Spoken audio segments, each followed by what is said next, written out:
सभी व्यूअर्स को मेरा नमस्कार। आज का हमारा टॉपिक है परियोजना का चयन। हमने पिछले लेक्चर में पढ़ा परियोजना मूल्यांकन किसे कहते हैं और किसी परियोजना को बनाते समय क्या क्या बातें हमें ध्यान में रखनी चाहिए, जैसे स्पेसिफिकेशन ऑफ द प्रोजेक्ट, उस प्रोजेक्ट का विशिष्टीकरण करना, लागत लाभ अनुपातों की गणना करना, डिस्काउंट रेट के बारे में पता करना, रिस्क क्या है, बेनिफिट्स क्या है, इसके बारे में जानकारी होना। आज हम बात करेंगे कि परियोजना के चयन किन किन माध्यमों से किया जा सकता है। Selection of the project. The basic issue discussed above would help the planner in the process of project evolution. परियोजना मूल्यांकन करते समय एक प्लानर को हेल्प मिलेगी उन सब पॉइंट्स पर जो हमने पिछले लेक्चर्स में डिस्कस किए हैं। ये जो टॉपिक है मैं आपको बता दूं, ये एमए फाइनल ईयर के स्टूडेंट्स के लिए है। उनकी डेवलपमेंट इकोनॉमिक्स पेपर में ये टॉपिक लगता है। A project would be selected or rejected on the cost benefit criterion। एक प्रोजेक्ट को सिलेक्ट किया जाएगा या रिजेक्ट किया जाएगा, एक प्रोजेक्ट का चयन किया जाएगा या नहीं चयन किया जाएगा, ये लागत लाभ विश्लेषण पर डिपेंड करता है। The cost benefit criterion is usually stated in the form of benefit cost ratio। जो cost benefit criteria है, एक परियोजना को चुना जाना या ना चुना जाना लागत लाभ मापदंड पर निर्भर करता है। इस मापदंड को प्राय लाभ लागत विश्लेषण के रूप में प्रकट किया जाता है। लाभ लागत अनुपात यानी बेनिफिट अपॉन कॉस्ट रेशियो लाभ लागत अनुपात के रूप में व्यक्त किया जाता है। The benefit cost ratio may be calculate as below. Benefit cost ratio को निम्न प्रकार कैलकुलेट किया जाएगा। Benefit upon cost equals to B1 B2 and so on BN।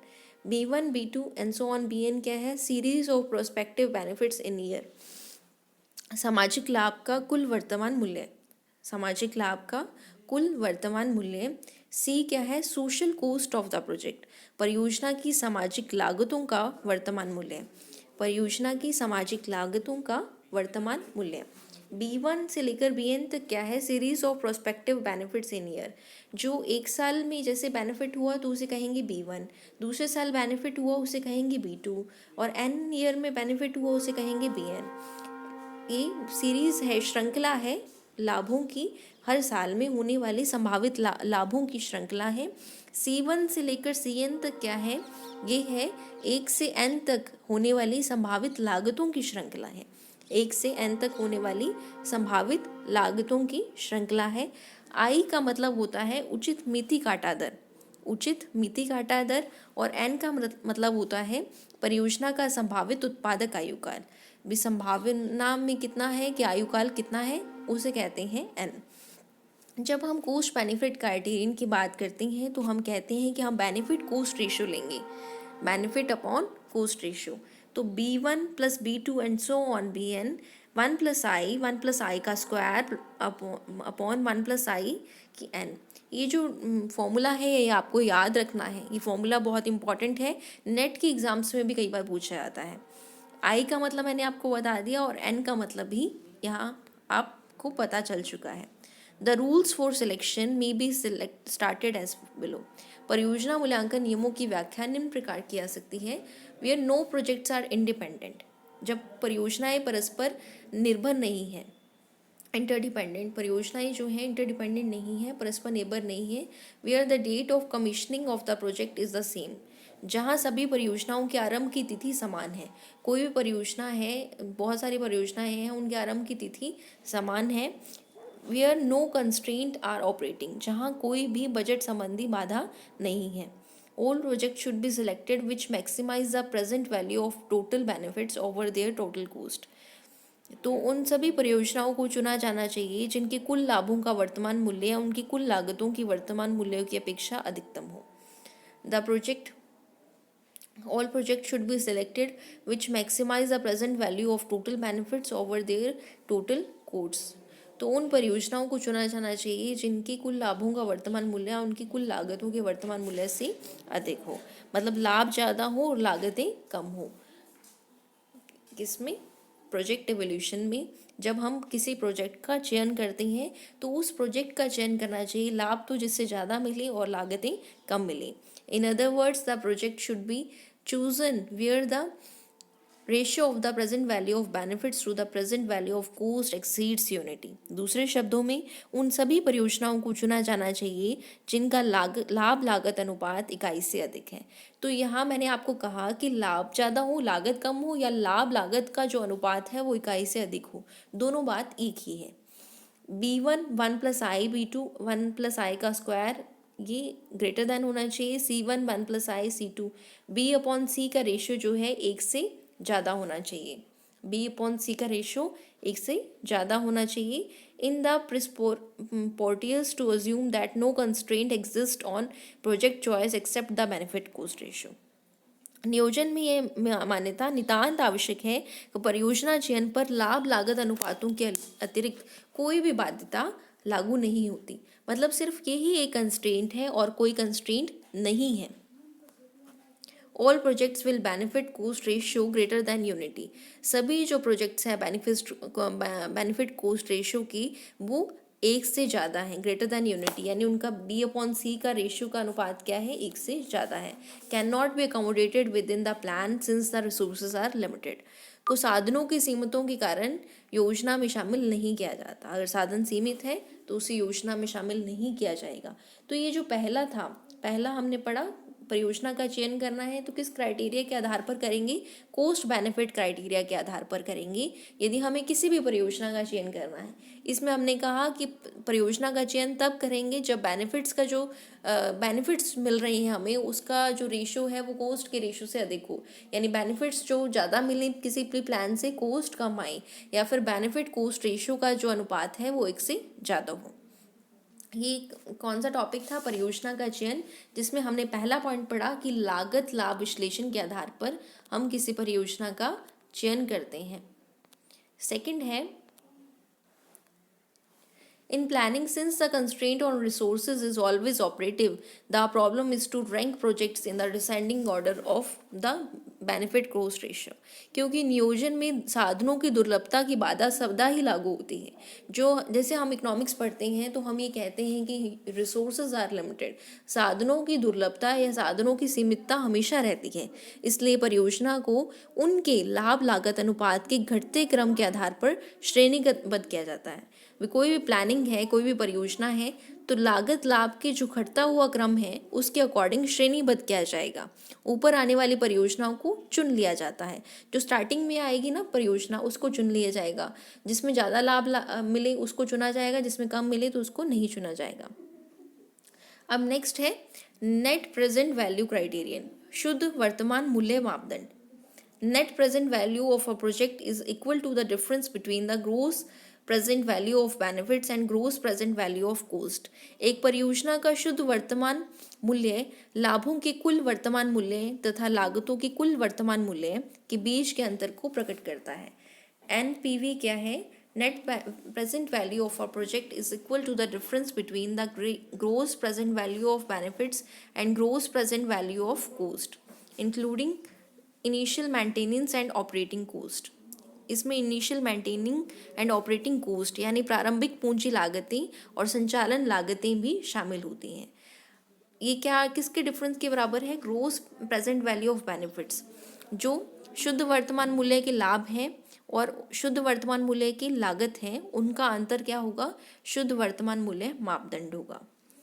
In the case of a number of mutually exclusive projects, the project with higher NPV will be selected from the top subject to the resource constraint. NPV is calculated as under। अनेक पारंपरिक रूप में से अलग परियोजना में से जिनका शुद्ध वर्तमान मूल्य ऊंचा होगा, उनकी ऊपर से साधन बाधा अथवा सीमा को ध्यान में रखते हुए चुना जाएगा। शुद्ध वर्तमान मूल्य को हम निम्न फॉर्मूले से निकाल सकते हैं। B1, जैसे हमने बेनिफिट कोस्ट रेशियो लिया था तो उसमें क्या किया था, B1 1+i plus B2 1+i का whole square and so on BN 1+i whole square upon C1 C2 लिया था। इसमें माइनस करेंगे, बेनिफिट्स का कुल वर्तमान मूल्य कितना है और कोस्ट का कुल वर्तमान मूल्य कितना है, उसको अगर माइनस कर दें तो शुद्ध वर्तमान मूल्य आ जाएगा।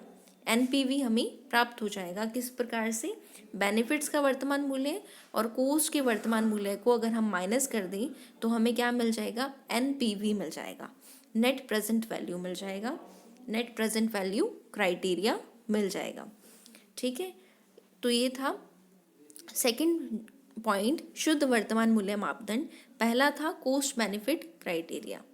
थर्ड है internal rate of return, Hindi में कहते हैं आंतरिक प्रतिफल दर मापदंड। आंतरिक प्रतिफल दर मापदंड वह मिनी काटा की दर है जो एक परियोजना से प्राप्त होने वाले लाभों की श्रृंखला के वर्तमान मूल्य को उस पर होने वाली लागतों की श्रृंखला के वर्तमान मूल्य के बराबर कर दे।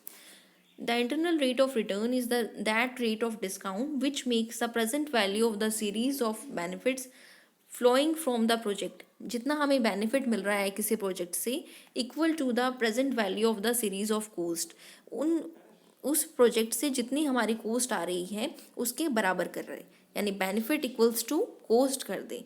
इन अदर वर्ड्स हम कहें कि एनपीवी की वैल्यू को ज़ीरो कर दे, क्योंकि एनपीवी क्या है, बेनिफिट और कोस्ट क्या अंतर है। यदि बेनिफिट और कोस्ट बराबर है तो एनपीवी की वैल्यू क्या हो जाएगी, ज़ीरो हो जाएगी।